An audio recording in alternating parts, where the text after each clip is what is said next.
Hi guys, இன்னைக்கு நம்ம movie ரிவ்யூவில் செல்லமடா நீ எனக்கு படத்துடைய ரிவ்யூ தான் பார்க்க போகிறோம். இந்த படம் தமிழில் தேட்டர்ஸ் எல்லாம் அவைலபிளாக இருக்குது. இது ஒரு ஃபீல் குட் ரொமான்டிக் மூவியாக வெளிவந்திருக்கு. இப்போ இந்த படத்துடைய கதையை பார்த்துடலாம்.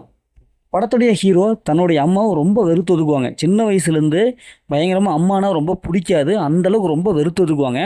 ஆனால் அவங்களுடைய அம்மா தன்னுடைய மகன் என்னைக்காவது தன்னுடைய அன்பை புரிஞ்சுக்குவாங்க, தான் செஞ்ச தியாகத்தையெல்லாம் அவன் உணர்ந்து என்கிட்ட வருவான் அப்படின்னு சொல்லிட்டு ரொம்ப அதுக்காக காத்துட்ருப்பாங்க. இப்போ இறுதியில் அவங்க நினச்சபடி அவங்களுடைய பையன், அதாவது ஹீரோ, தன்னுடைய அம்மாவை தேடி வந்தாரா இல்லையா, எதற்காக ஹீரோ அவங்க அம்மாவை இந்தளவுக்கு வெறுக்கணும், அப்படி என்ன பிரச்சனை நடந்திருக்கு, ஹீரோடைய அப்பா யார், இறுதியில் ஹீரோடைய லைஃப் என்னவோ மாறுச்சு அப்படிங்கிறதான் இந்த படத்துடைய கதை.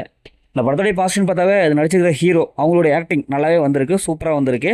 குறிப்பாக அம்மா மகன் பாச பிணைப்பு நல்லாவே காமிச்சிருக்காங்க. இவர் கிளைமேக்ஸில் தன்னுடைய அம்மா தனக்கு இவ்வளோலாம் தியாகம் செஞ்சுருக்காங்க அப்படின்ட்டு தெரிய வரும். அப்போ கதறி அழுவார். அந்த ஆக்டிங் பர்ஃபார்மன்ஸ் உண்மையிலே ரொம்ப சூப்பராகவே இருக்குது. எமோஷன் நல்லாவே கனெக்ட் ஆகிருக்கு. அந்த சீன் பார்க்கும்போது நமக்கே கண்ணில் தண்ணி வந்துடும். ஏன்னா அந்தளவுக்கு செம்மையான ஒரு சீனாக வந்திருக்கு. படத்தில் ஹீரோயின் இருக்காங்க, ஒரு லவ்வுக்காக மட்டும் ஹீரோயின் இருக்காங்க, அப்பப்போ வந்துட்டு போகிறாங்க. இருந்தாலும் அந்த சீன்ஸ் நல்லாவே இருக்குது. ஹீரோயினுடைய அந்த கெமிஸ்ட்ரி நல்லாவே ஒர்க் அவுட் ஆகிருக்கு. படத்தோட பிஜிஎம் பொறுத்தவரை நல்லாவே இருக்குது. அதே மாதிரி சினிமாட்டோகிராஃபி சூப்பரான விசுவாஃப்டாக கொடுத்துருக்காங்க. இது ஒரு அழகான ஒரு கிராமத்துடைய நல்லாவே ப்ரெசன்டேஷன் பண்ணியிருக்காங்க. அது நல்லாவே பார்க்க நல்லாவே வந்திருக்கு. ஸ்க்ரீன் பிளே பொறுத்தளவுக்கு நல்ல ஒரு ஸ்க்ரீன் பிளே கொடுத்துருக்காங்க. அது செகண்ட் ஹாஃபில் நல்லாவே இருக்குது. கிளைமேக்ஸ் ரொம்ப நம்மளுடைய மனசு அப்படியே ஹார்ட் அப்படியே டச் பண்ணிட்டாங்க. ஏன்னா அந்தளவுக்கு சூப்பரான ஒரு கிளைமேக்ஸ் கொடுத்துருக்காங்க. இந்த படத்தோட மைனஸ்ன்னு பார்த்தாவே கொஞ்சம் ஃபஸ்ட் ஹாஃப் கொஞ்சம் லென்த்தியாக இருக்கிற மாதிரி இருக்குது. கொஞ்சம் லென்த்தியாக போகுது. டூரேஷன் மட்டும் கொஞ்சம் குறைச்சிருக்கலாம்.